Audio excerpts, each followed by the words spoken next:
ឬជំរាបសួរអ្នកខ្ញុំឈ្មោះដាសុនីកាជាសិស្សថ្នាក់ទី5កនៃសាលាចំណាស់ទូទៅបេវណ្ណាចាថ្ងៃនេះខ្ញុំមកបង្ហាញអំពីអត្ថប្រយោជន៍នៃដំណាំស្រូវដោយលោកអ្នកបានដឹងដំណាំស្រូវគឺជាដំណាំមួយដ៏សំខាន់បំផុតនៅក្នុងប្រទេសកម្ពុជានៅក្នុងពិភពលោកដែលមានអត្ថប្រយោជន៍ជាច្រើនទាំងផ្នែកសេដ្ឋកិច្ចសង្គមនិងអាហារូបត្ថម្ភចានេះខ្ញុំឈ្មោះតាំងគឹមនេះជាសិស្សថ្នាក់ទី5កនៅសាលាចំណាស់ទូទៅបេវណ្ណាថ្ងៃនេះខ្ញុំនឹងមកជជែកវិញអំពីអត្ថប្រយោជន៍នៃដំណាំស្រូវចាជាបន្តហើយឈ្មោះសុវណ្ណច័ន្ទសុលីកាជាសិស្សថ្នាក់ទី5កនៃសាលាចំណាស់ទូទៅបេវណ្ណាហើយខ្ញុំគឺជាអ្នកឆ្លើយសំណួរអត្ថប្រយោជន៍នៃដំណាំស្រូវហើយខ្ញុំនៅមានមិត្តភក្តិខ្ញុំមួយនាក់ទៀតដែលចូលរួមឆ្លើយនឹងសំណួរអត្ថប្រយោជន៍នៃដំណាំស្រូវនេះផងដែរចាជាបន្តនឹងខ្ញុំឈ្មោះហូវលីនជាសិស្សថ្នាក់ទី5កនៃសាលាចំណាស់ទូទៅបេវណ្ណាខ្ញុំជាអ្នកឆ្លើយសំណួរអំពីអត្ថប្រយោជន៍នៃដំណាំស្រូវចាកម្មវិធីសំណួរនឹងចរន្តឡើយត្រូវបានចាប់ផ្ដើមខ្ញុំមានសំណួរសួរទៅកាន់មួយលីនសំណួរទី1សួរថាតើស្រូវផ្ដល់ការងារអ្វីខ្លះដល់កសិករអរគុណសម្រាប់សំណួរស្រូវដំណាំស្រូវផ្ដល់ការងារដល់កសិករអ្នកដាំដុះអ្នកដឹកជញ្ជូននិងអ្នកលក់អរគុណសម្រាប់ចម្លើយមួយនេះនាងខ្ញុំមានសំណួរមួយទៀតចង់សួរ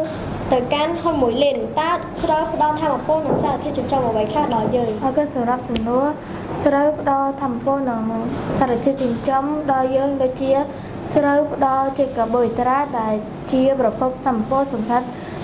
រាងកាយស្រូវមានវីតាមីន B ជាពិសេសស្រូវអង្កាមនិងជាសរសៃច្រើន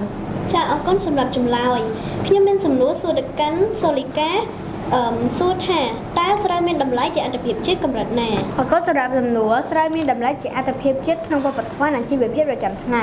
អរគុណសម្រាប់ចម្លើយមួយនេះនាងខ្ញុំមានសំណួរមួយទៀតចង់សួរទៅកាន់សូលីកាតើការផលិតស្រូវបានគ្រប់គ្រាន់អាចជួយអ្វីដល់យើងដល់ប្រជាជនកសិករយើងអរគុណសម្រាប់សំណួរស្រូវការផលិតស្រូវគ្រប់គ្រាន់អាចជួយកាត់បន្ថយភាពក្រីក្រនិងធានាសន្តិភាពសង្គមចាអរគុណសម្រាប់ចម្លើយសំណួរជាបន្តខ្ញុំសូមសួរទៅកាន់សូលីកាតើការរកចំណូលពីកសិដ្ឋានអាចផ្កាយមានលក្ខណៈបែបណា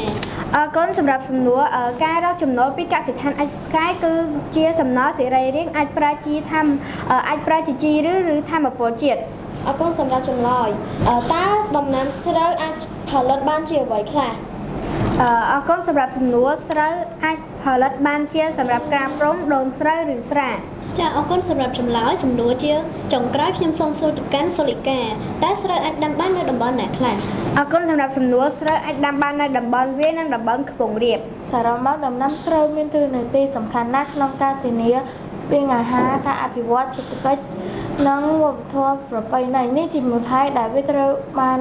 គេហៅថាមេសររបស់កសិករឥឡូវនេះការជជែកវិញអំពីអត្ថប្រយោជន៍នៃដំណាំស្រូវបានមកដល់ទីបញ្ចប់ហើយនេះខ្ញុំក៏សូមថ្លែងអំណរគុណទៅដល់មិត្តទាំងពីរដែលបានឆ្លើយនឹងសំណួរអំពីអត្ថប្រយោជន៍នៃដំណាំស្រូវហើយនេះខ្ញុំក៏សូមថ្លែងអំណរគុណទៅដល់អ្នកទស្សនាដែលបានអ្នកទស្សនាវីដេអូនេះពីដើមដល់ចប់សូមអរគុណសូមជម្រាបលា